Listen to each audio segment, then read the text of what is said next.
RSS கம்யூனிஸ்டோட Shanmugam. அவர் சொல்றாரு பாலியல் குற்றவாளியா அண்ணன் சீமானவர்களை நோக்கி இந்த வார்த்தை பயன்படுத்துவார். வெக்கவே இல்லையாடா? உண்மையிலே நீங்க எல்லாம் கம்யூனிஸ்ட்ல திமுக கிட்ட வாங்கி தின்னு புடைக்கிறீங்க. அதிகாரத்துல போடக்கூடிய எலும்பு துண்டுகளுக்காக குறைக்கிறீங்க. மண்ணுக்காக மக்களுக்காக போராடுற எவனோ அவன் தான் கம்யூனிஸ்ட். ஒரு காலத்துல அவலங்களை சமூக அவலங்களை எடுத்து கொடுமைகளை எடுத்து ஒருத்தன் கேள்வி கேட்டான்னா மக்கள் பார்த்து கேட்பான், நீ என்ன கம்யூனிஸ்டா அப்படின்னு கேட்பான். இன்னைக்கு யாரையும் கம்யூனிஸ்டா கேட்கறது இன்னைக்கு நாம் தமிழக கட்சி. ஏன்னா மக்களுக்காக சமூக அவலங்களுக்கு எதிராக கொடுமைகளுக்கு எதிராக அநீதிகளுக்கு எதிராக களத்தில் இருப்பது நாம் தமிழக கட்சி. எங்க நிக்குது கம்யூனிஸ்ட்? கம்யூனிஸ்டுகளுக்கு என்ன இருக்குது? ஒண்ணுமே இல்லாம போச்சு. கம்யூனிஸ்டுகளுக்கு அடுத்த தலைமுறை இருக்கா?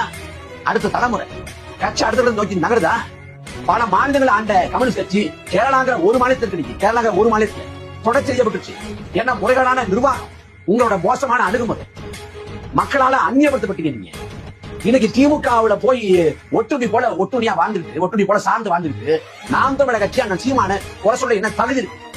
அண்ணன் சீமான பொறுத்த வரைக்கும் அநீதி நடக்குதா, அக்கிரமம் நடக்குதா, கொடுமை நடக்குதா, அதை எடுத்துக்கொண்டு அது யாருக்கு நடந்தாலும் சரிதான். சவுக்கு சங்கர் நடந்தாலும் சரிதான், விசிகாவுக்கு நடந்தாலும் சரிதான், நாளை திமுகவுக்கு அநியாயம் நடந்தாலும் சரிதான். அநியாயம் நடந்தா எடுத்துக்கொண்டு தனிப்பட்ட விருப்பு வெறுப்பு பிடிச்சவங்க பிடிக்காதவங்க, அரசியல் வேறுபாடு, கட்சி மாறுபாடு இதெல்லாம் பார்க்க மாட்டாங்க. அநீதி நடந்தா அந்த அநீதிக்காக உணர்த்துக்கொள்ளு.